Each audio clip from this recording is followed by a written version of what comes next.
Hi everybody, this is Suzanne Hiron from Memmi Papyrus. I'm an independent Stampin' Up! Demonstrator. In this week's tip, I'd like to show you how to use your ink pads a little differently. Let me show you two new techniques. Let's get at it.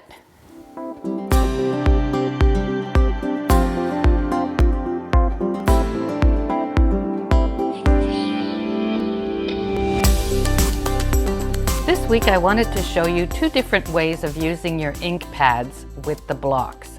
So we used to be told with the old style pad to just press it really hard so you would get some ink in the cover like this, and then use your aqua painter with that ink in the cover. That's a bit messy, especially with the new style of ink pads. So what I like to do is take one of the clear blocks and I'll apply it to my ink pad. Make sure I have some on. Then I'll take my aqua painter and a piece of watercolor paper, and I'll just squeeze to get a little bit of rubbing alcohol or water. I use rubbing alcohol. I think it dries faster. And you just apply it to your watercolor paper, and then you have this really nice wash for a background.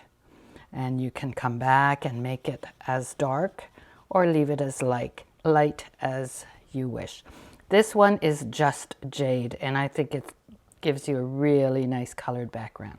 So that's one way of using your ink pads and your blocks. Another way of using your blocks and the ink pads is to apply the ink directly to the ink pad. So I'm doing a two-color style, and I'm going to apply some balmy blue. Doesn't matter if it gets a little bit into the just jade. And then I'm going to take my spritzer and I'm going to give it just a light spritz. Take my cardstock. Then I'm going to apply it as I would a stamp to my cardstock. Just give it a bit of pressure.